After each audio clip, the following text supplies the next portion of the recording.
Hello friend, मैं हूं अभिषेक मौर्य और आप देख रहे हैं कॉग्निटिव लर्निंग क्लास है। इस कॉग्निटिव लर्निंग क्लास में हमने एक बायोलॉजी लेक्चर सीरीज को स्टार्ट किया है, जिसके टॉपिक को हम आपके एम्स और नीट एग्ज़ाम के सिलेबस के अकॉर्डिंग जो है वहां से उठा रहे हैं। इस लेक्चर सीरीज में मैं जो आपको टॉपिक करवा रहा हूं उसमें अभी हम पहुंचे थे, जो आपको कंटिन्यूटी में था उसमें हम एक जेनेटिक्स का टॉपिक देख रहे थे, मॉलिक्यूलर बेसिस ऑफ इनहेरिटेंस। ये नेम है आपके टेक्स्ट बुक एनसीईआरटी में, 12th क्लास एनसीईआरटी में। इसमें मैंने आपको कुछ प्रीवियस लेक्चर दिए हैं। वो सारे लेक्चर में हमने बेसिकली सबसे पहला चीज़ देखा था कि जेनेटिक मटेरियल कॉन्सेप्ट क्या होता है, concept of the genetic material क्या होता है, इनहेरिटेंस से वो कैसे रिलेटेड है, वो चीज़ आपको समझाई थी। फिर जो पहला टॉपिक आपके टेक्स्ट बुक में आता था वो था डीएनए। तो हमने डीएनए के डिफरेंट जो एस्पेक्ट थे उसको पूरा जो है एज ए जेनेटिक मटेरियल ये मानते हुए कि आज की डेट में हमें पता है कि डीएनए जो जेनेटिक मटेरियल है, हमने उसके डिफरेंट कैरेक्टरिस्टिक्स फीचर्स को स्टडी किया। जैसे कि डीएनए का स्ट्रक्चर कैसे होता है, डीएनए की डिस्कवरीज कैसे हुई, एरविन सरग्राफ्स का रोल क्या था, फ्रेडरिक माइकर कौन थे, है ना, एक्सरे क्रिस्टलोग्राफी का क्या रोल था, और अल्टीमेटली वाटसन क्रिक का डबल हेलिक्स मॉडल जो था। तो ये सब बातें मैंने आपको बताई, स्टेप वाइज स्टेप बताया। और फाइनली डीएनए किस फॉर्म में सेल में प्रेजेंट होता है, तो आपको यूक्रोमेटिन और हेट्रोक्रोमेटिन लास्ट वन, जिसे packaging of the DNA molecule बोला जाता है, और पैकेजिंग क्या होती है ये भी बताया गया था। वो बातें मैंने आपको बता रखी है। तो हम स्टोरी में यहाँ तक पहुँचे हैं। ठीक है फ्रेंड, देखिए अब इससे आगे जो स्टोरी है ना वो बड़ी इंटरेस्टिंग होने वाली है। अब स्टोरी में क्या बात है कि जैसे एक बात समझिए ना कि आपसे जो नीट में क्वेश्चन आता है एग्जाम में, तो एक तो डीएनए के सेगमेंट से आता है जो अभी तक हमने डिस्कस किया था, स्ट्रक्चर क्या, स्पेसिफिकेशन क्या, उस पर रिलेटेड पूछा जाएगा। अगर आप सही से समझे हैं तो क्वेश्चन निकाल लेंगे। ठीक है, नेक्स्ट वन जो टॉपिक है आपका वो है the search for genetic material. हम आज जो आपको लेक्चर का जो टॉपिक रखेंगे वो यही रखेंगे, सर्च फॉर जेनेटिक मटेरियल। अब ये आपको थोड़ा सा ये आपको स्ट्रेंज फील हो रहा होगा, थोड़ा सा ये आपके लिए कंफ्यूजिंग होगा लिटिल बिट, कि हमें तो पता है DNA as a genetic material, but जो आपका सिलेबस है इस सिलेबस में आप प्रीवियस ईयर क्वेश्चन पेपर देखिएगा तो आपको इसमें कुछ एक्सपेरिमेंट मेंशन किए गए हैं जो आपको रखा गया है कि सर्च फॉर जेनेटिक मटेरियल कैसे हुआ। देखो फ्रेंड्स, एक बात आप समझो कि आप साइंस की स्टडी कर रहे हैं, ठीक है, तो साइंस में एक साइंटिफिक मेथड होता है। जनरली आप ये बात लोगों से अक्सर सुनते होंगे, लोग डींग हाँकते हैं ये साइंटिफिक है। एक्चुअल में उन्हें कुछ आइडिया नहीं होता कि साइंटिफिक होने का मतलब क्या होता है। ठीक है, ज़्यादातर वही लोग साइंटिफिक चिल्लाते हैं जो खुद साइंटिफिक नहीं है। रियल मीनिंग क्या है वो स्टोरी आपको समझाने के लिए आपके सिलेबस में रखा गया है कि क्या साइंटिफिक प्रोसीजर होता है किसी डिस्कवरी में, साइंटिस्ट कैसे वर्क करते हैं, क्या उसका तरीका है, क्या उसके प्रोसीजर है, क्या उसके एसओपीज हैं, वो चीज़ें क्या हैं। इसी वजह से आपको देखो कभी कभी डीएनए के इन एक्सपेरिमेंट को, इधर प्रीवियस ईयर में मैंने देखा ये कई बार कोई न कोई एक्सपेरिमेंट आएंगे, 2-3 एक्सपेरिमेंट आपके सिलेबस में है, वो सब पूछे जाएंगे। और जैसे ईयर बाय ईयर जो है पास होता है, तो नीट एग्ज़ाम में खासियत ये है ना कि आपको क्वेश्चन रिपीट नहीं किए जाते हैं। जैसे बुक का तो सिलेबस एक ही है और पिछले 20-30 सालों से इसी से क्वेश्चन बन रहे हैं, लेकिन हर बार क्वेश्चन की लैंग्वेज, क्वेश्चन का डिमांड, क्वेश्चन का एंगल सब अलग होता है।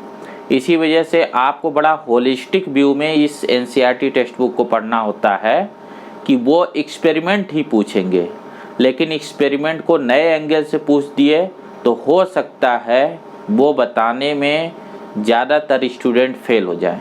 एक्चुअल में कंपटीशन तो है ही, अगर आप फेल होते हैं तो अगर कोई कर पाता तो वो सेलेक्ट होगा, आप रह जाओगे। तो इसी वजह से ऐसा नहीं कि एक्सपेरिमेंट है तो इसको ऐसे लाइटली छोड़ दे। एक बात आप जानो कि अगर एनसीईआरटी टेक्स्ट बुक में किसी बात पे, किसी भी टॉपिक पे 1-2 पेज अगर खर्चा ये करते हैं, उसको उतना कवरेज देते हैं, तो उसका उतना इम्पोर्टेंस होता है, उसकी उतनी वेटेज है। तो आप देखिए एक्सपेरिमेंट को कितना मेंशन किया गया है। जैसे मैं आपको दिखाता हूँ, ये आपके टेक्स्ट बुक में, जैसे ये देखिए, ये पेज नंबर 100 पे, पेज नंबर 100, पेज नंबर 101, ठीक है, 2 पेज हो गए, पेज नंबर 102। ये 2 पेज जो है, 2 क्या 3 पेज अब मान लो, ठीक है, ये 3 साइड्स इसकी, ये पूरे के पूरे आपको सिर्फ एक्सपेरिमेंट मेंशन किए गए हैं। तो ऐसा नहीं कि इनको इतना लाइटली पढ़िए कि ये तो एक्सपेरिमेंट है, जस्ट नेम हम पढ़ लिया, ठीक है। इसके पीछे के कॉन्सेप्ट को आप समझिए। यहाँ आपको कॉन्सेप्ट क्या डिलीवर किया जा रहा है कि आपको बताया जा रहा है कि एक साइंटिफिक डिस्कवरी कैसे होती है, एक साइंटिफिक अप्रोच कैसे होती है। जैसे ये बात तो हमने कह दी, DNA as a genetic material है, और आपने ये याद कर लिया, ठीक है, कि ज़्यादातर ऑर्गेनिज्म में DNA as a genetic material है। अब ये भी समझ गए हैं कि डीएनए क्रोमेटिन फाइबर के फॉर्म में हिस्टोन एसोसिएटेड हो सकता है, नॉन हिस्टोन एसोसिएटेड प्रोकैरियोट्स में हो सकता है। ये सारी फीचर्स आप समझ गए हैं, लेकिन फिर ये क्यों पढ़ाया जा रहा है? क्योंकि देखिए, इसी बात को थोड़ा आपको समझाना है, क्योंकि हमें जो टॉपिक पढ़ना, the search for genetic material, इसमें आपको समझाना है कि कोई कही गई बात को जस्ट साइंस नहीं मान लेते हैं। किसी फैक्ट को साइंटिफिक फैक्ट बनने के लिए उससे किसी एविडेंस से प्रूफ होना चाहिए। एविडेंस क्या होते हैं? जो एक्सपेरिमेंट होते हैं। एक्सपेरिमेंट में अगर वो चीज़ कंफर्म हो जाती है कि डीएनए ही जेनेटिक मटेरियल है, तभी हम मानेंगे कि डीएनए जेनेटिक मटेरियल है। तो यहाँ सारा सिलेबस में क्या प्रोवाइड किया जा रहा है? Different experiment. और डिफरेंट एक्सपेरिमेंट का मतलब कि सिर्फ एक एक्सपेरिमेंट करके ये नहीं आप कह दें कि यही जेनेटिक मटेरियल है। जैसे कि आप क्या है कि जब आप सब्जेक्टिव लिखते हो तो आपने जो लिख दिया, आप तो ये मान के चलते ये फाइनल है, इससे अच्छा कोई लिख ही नहीं सकता। बट साइंटिफिक वर्ल्ड में ऐसा नहीं होता है, यहाँ बहुत प्रोग्रेसिव अप्रोच के साथ रहते हैं। तो क्या चीज़ साइंटिफिक होगी, वो जितनी बार उसको कसौटियों पे कसा गया हो, इसका मतलब है जितना ज़्यादा उसे क्रिटिसाइज किया गया हो। क्रिटिसिज्म साइंस में एक अच्छी चीज़ मानी जाती है, क्योंकि एक फिल्टर है कि जिससे कुछ गलत न चला जाए। एक साइंटिफिक फैक्ट को पब्लिश करने से पहले जब कोई डिस्कवरीज होती है, आपने मेंडल के केस में पढ़ा था कि मेंडल ने अपने एक्सपेरिमेंट को एक लोकल मैगजीन में पब्लिश कराया था जिसका सर्कुलेशन कम था। तो इसी वजह से जब कोई साइंटिस्ट कोई जो फैक्ट को या किसी इन्वेंशन को वो डिस्कवर्ड करता है या इन्वेंट करता है, तो उस पर्टिकुलर रिसर्च को पब्लिश किया जाता है डिफरेंट रिसर्च पेपर में, डिफरेंट मैगजीन में, जर्नल में। जो जर्नल जो है साइंटिफिक जर्नल होते हैं। जैसे आप एक सुने होंगे, जैसे आपने एक ऐसे देखी होगी साइंस रिपोर्टर, ठीक है, वो इंडिया के CSIR लैब में जो काम हो रहा वो चीज़ उसमें मेंशन होती है। ऐसे एक साइंस मैगजीन है, एक नेचर मैगजीन है, ऐसे बड़ी बड़ी इंटरनेशनल मैगजीन है जिसमें पब्लिश किया जाता है। तो ये कस्टमरी है। तो ये पुराने समय से ऐसा होता आ रहा है, अपने अर्लीस्ट फेज से ये चीज़ होता आ रहा। और ऐसा इसलिए होता है कि डिफरेंट लोग पढ़े, वो उसके क्रिटिसिज्म, उस पर ऑब्जेक्शन, उस पर क्वेश्चन उठा सकते हैं।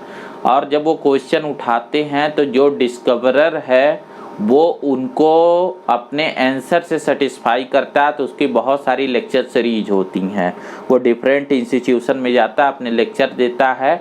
और जो लोग क्वेश्चन पूछते हैं वो भी साइंटिस्ट ही होते हैं। उनको किसी बात पे अगर डाउट होता है तो वो क्वेश्चन पूछते हैं, ये इनको आंसर करते हैं।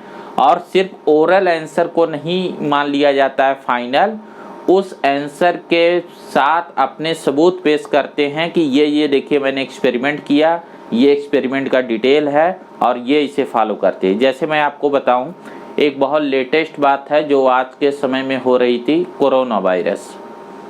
कोरोना वायरस से रिलेटेड जो हमारी मीडिया है ना, आप एक साइंटिफिक जो फैक्ट है और एक जो मीडिया का प्रोपेगेंडा, दोनों में डिफरेंस होता है, ये बात आपको समझना है। जो आप डेली न्यूज में वगैरह में सुनते हैं तो उसमें हर बात सही नहीं होती। अगर आपको साइंटिफिकली कोरोना वायरस के बारे में जानना चाहते हैं तो एक मैगजीन है the Lancet. The Lancet magazine में अगर कोई चीज़ छप जाता है मेडिसिन और मेडिकल साइंस से रिलेटेड तो उसको जो है एक स्टैंडर्ड माना जाता है। जैसे रसिया की स्पुतनिक वैक्सीन थी और उसको बहुत सारे कंट्री जो है उसको डिनाई कर रहे थे कि इसकी इफिकेसी नहीं होगी, ये पता नहीं काम करता है या नहीं करता है। लास्ट में रसिया ने अपने सारे जो रिसर्च था उस वैक्सीन से रिलेटेड उसे लैंसेट मैगजीन को दिया। मैगजीन ने उसकी स्टडी की और इसके बाद उसको पब्लिश किया और तभी देखो इंडिया में खुद जो है स्पुतनिक वी वैक्सीन खुद हमने इंपोर्ट की, क्योंकि मैगजीन में आ चुका था तो उस पर भरोसा किया जा सकता था। ठीक ऐसे ही जो रिसर्च पेपर जो बहुत रिनाउंड मैगजीन है उसमें छपता है। तो ये जो डीएनए है ना, ये तो बायोलॉजी का फाउंडेशन है।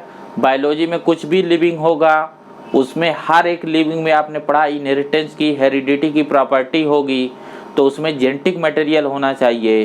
और आज आप असाइन करने जा रहे हो कि डीएनए ही वो यूनिवर्सल जेनेटिक मटेरियल है जो मेजॉरिटी ऑफ ऑर्गेनिज्म में जेनेटिक मटेरियल का रोल प्ले करता है। ठीक है, तो इसके रिसर्च की स्टोरी, ये बात कैसे इस्टेब्लिश हुई। जैसे अगर आप कभी फ्यूचर में या पास्ट में अगर आपने मन में ये सपने आए हो, ये ख्याल आया हो, जैसे बच्चा अक्सर पूछता है साइंस की बुक देख के क्या बनोगे, साइंटिस्ट। ठीक है, मतलब इसे बहुत इजी तरीके से बोला जाता है, लेकिन आपको पता होना चाहिए कि साइंटिस्ट की लाइफ कैसी होगी, आपको करना क्या होगा। बहुत सारे स्टूडेंट हैं जो साइंस पढ़ते हैं लेकिन उन्हें आइडिया नहीं होता कि साइंस पढ़ के करना क्या होता है, एक साइंटिस्ट करता क्या है। सिर्फ साइंस में पढ़ने वाला साइंटिस्ट हो गया या साइंटिस्ट का क्या रोल है, तो वो उन सब बातों का भी आपको यहाँ आंसर मिलेगा। तो इसी वजह से मैं बोल रहा हूँ कि इसी पॉइंट ऑफ व्यू को देखते हुए ना जो नीट का एग्जाम है वो आपसे इन एक्सपेरिमेंट को पूछ रहा है और डेप्थ से डेप्थ में जाके इसे पूछ रहा है। तो जस्ट इसके नेम से काम नहीं चलने वाला कि ये नेम है और सुपरफिशियली आपने पढ़ लिया। इसीलिए मैं आपको इतना लंबा इंट्रोडक्शन दे रहा हूँ कि आप इस बात को समझ पाएँ कि इसमें क्या हमें समझना है।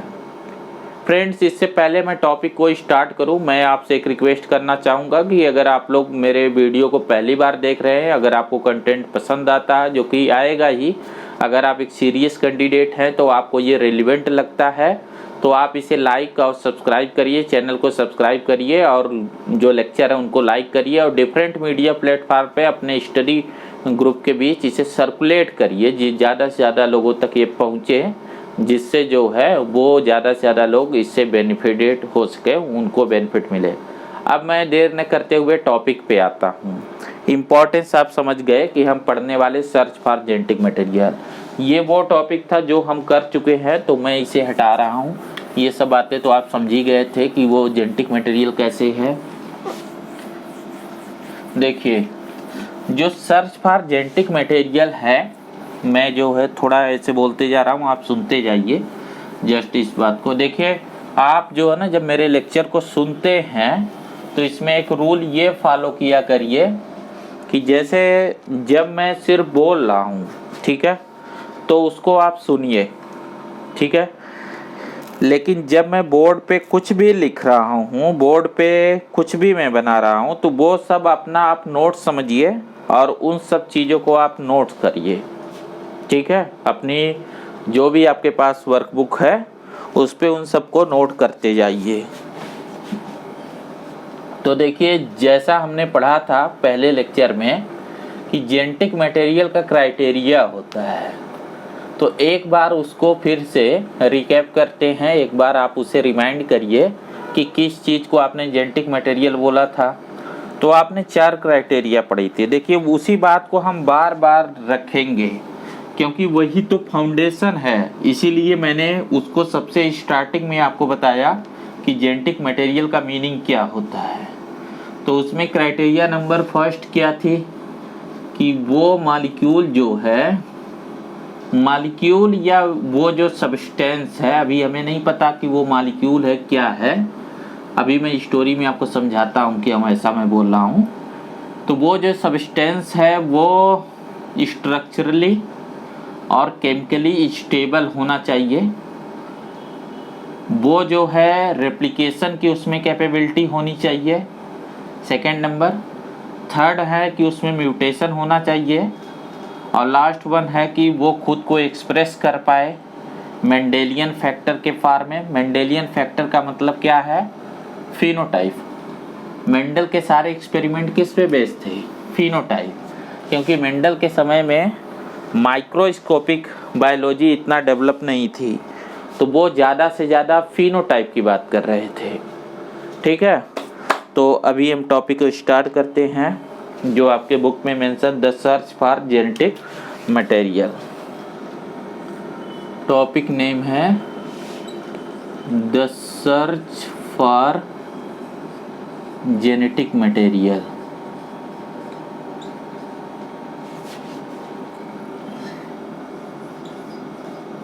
देखो, अब ऐसा नहीं आप कहेंगे invention of genetic material. Search का मतलब है कि जस्ट इसकी डिस्कवरी हुई, उसका मतलब है कि ये पहले से नेचर में है, हमें नहीं पता था, तो हम उसे डिस्कवर कर रहे हैं। अब देखो, इसमें जो आपको बताया जाएगा, पहले मैं कुछ बातें समझा दूं आपको। देखो, search for genetic material, genetic material के 4 क्राइटेरिया हैं जो मैंने अभी आपको बताया कि स्ट्रक्चर और बहुत स्टेबल होनी चाहिए, ठीक है, रेप्लिकेशन होना चाहिए, म्यूटेशन होना चाहिए, ठीक है, स्लो रेट में, और एक्सप्रेशन होना चाहिए, खुद को एक्सप्रेस कर पाए मेंडेलियन फैक्टर के फॉर्म में। ये सारे क्राइटेरिया है जो हम जेनेटिक मटेरियल में जिसको खोज रहे हैं, ठीक है। तो देखो, बात ये हुई ना कि मैं आपको कुछ टाइमलाइंस बताता हूँ। देखो, मेंडल ने क्या चीज़ प्रपोज किया था? मेंडल ने प्रपोज किया था law of inheritance, principle of inheritance. Mendel का कंट्रीब्यूशन क्या है? Principle of inheritance. आपको जो इससे पहले वाला चैप्टर था उसमें क्या बताया गया था कि इनहेरिटेंस हमें पहले से पता था। ऐसा थोड़े है कि मेंडल के आने पे ही हमें इनहेरिटेंस का पता लगा। ये तो एक कॉमन सेंस की बात थी कि हमें पता था लाइक बिगेट्स लाइक, ठीक है, जो एक फेमस फ्रेज यूज किया जाता है, लाइक बिगेट्स लाइक। ये बात तो हमें पहले से पता थी, लेकिन उसका पैटर्न क्या होता है, वो किन प्रिंसिपल पर, उसकी थ्योरी क्या है, वो किन लॉ से गवर्न होता है, ये नहीं पता थी। ये तो हमें मेंडल ने बताया। अब मेंडल कहाँ फंस रहा था? देखो, मेंडल का जो टाइम पीरियड है, जो मेंडल ने ये चीज़ें जो प्रपोज की थी, वो इसने प्रपोज की थी 1865 में, ठीक है। इनको याद नहीं करना है, जस्ट आपको समझना है कि कौन सी चीज़ किससे लिंक है 1865 में। और आपको बोला गया कि फ्रीडरिक माइखर जिसने न्यूक्लिक एसिड के बारे में बताया। एक्चुअल में इसने पस सेल, जो आप देखते हैं कि कोई वुंड्स होती है उसमें पस पड़ जाती है, उन पस सेल से इसने एक मटेरियल को निकाला जिसे इसने नाम दिया न्यूक्लिन, ठीक है, जो एसिडिक नेचर का था, और इससे ज़्यादा वो नहीं कर पाया। और ये डिस्कवरी आई थी 1869 में। देखो, जो मेंडल का वर्क है और ये जो चीज़ को बता रहा था, ये न्यूक्लिक एसिड को बचा रहा था, यानी एक्चुअल में ये डीएनए के बारे में बता रहा था, लेकिन इसे ज़्यादा इन्फॉर्मेशन नहीं आ पाई। और मेंडल फंसे कहाँ पड़े थे कि मेंडल को अपना जो इनहेरिटेंस था उसका फिजिकल बेसिस नहीं पता था। मेंडेलियन फैक्टर कैसे जो है कैसे इनहेरिटेंस करते हैं, वो फिजिकल हैं कि नहीं, ये बात वो प्रूफ नहीं कर पा रहे थे। जो चीज़ प्रूफ नहीं कर पाओगे वो मुश्किल हो जाएगी कि उसे कोई साइंस नहीं मानेगा। ठीक है, अगर उस बात को आप प्रूफ नहीं दे पाए तो मुश्किल ये है कि उसे साइंस नहीं माना जाएगा। किसी जादू टोने को, कोई जो मैजिकल रेमेडीज है उसको जो है साइंस थोड़े माना जाता है, क्योंकि उसके लिए कोई एविडेंस नहीं होता है। तो अगर मेंडल ने पूरा अपना रिसर्च पेपर पढ़ा और उसके जो क्वेश्चन उनसे पूछे गए, और क्वेश्चन में ये था कि जिस मेंडेलियन फैक्टर की आप बात कर रहे हो, जिसकी वजह से इनहेरिटेंस हो रहा है, जिसकी वजह से ये जनरलाइजेशन और सब हैं, ये फैक्टर कैसा है, इसका नेचर आप बताइए। नेचर का मतलब ये फिजिकल है। अगर कोई चीज़ फिजिकल होती है तो वो मैटर की बनी होती है, और आपने पढ़ा है कि मैटर में सॉलिड, लिक्विड, गैस की बनी होगी, फिर उसका एक केमिकल नेचर होगा।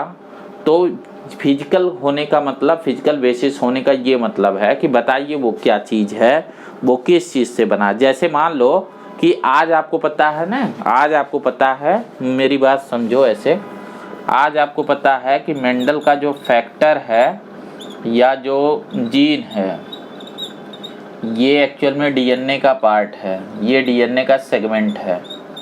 ठीक है, तो आज आपसे वही चीज़ पूछा जाए कि क्या ये फिजिकल है, तो आप बोलोगे डीएनए तो जी फिजिकल है। ये मैं आपको बता चुका हूँ, क्योंकि डीएनए एक फिजिकल चीज़ है ना, ये एक मैटर है, ये एक मॉलिक्यूल से बना है, तो ये तो फिजिकल है। इसका एक मॉलिक्यूलर वेट होगा, इसका एक मॉलिक्यूलर फार्मूला होगा, इसकी एक मॉलिक्यूलर स्ट्रक्चर होगी, वही तो वाटसन क्रिक ने बताया था।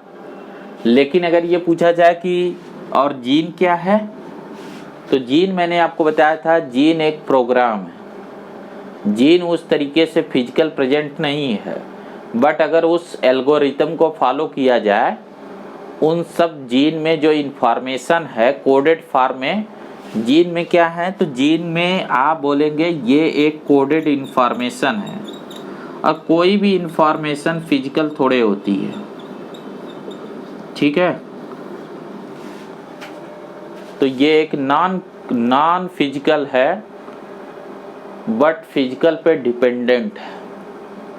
मतलब जो जीन का प्रोग्राम, कैसे आपको बताया था कि एक रेसिपी की बुक होती है, तो जो रेसिपी पर्टिकुलर कुजीन्स की है, वो बुक में आपने उसे लिख दिया, इन्फॉर्मेशन को एक लैंग्वेज में कोड कर दिया ना।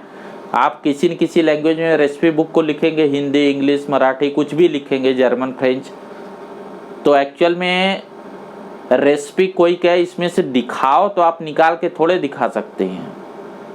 आप रेसिपी को ऐसे फिजिकली नहीं दिखा सकते हैं।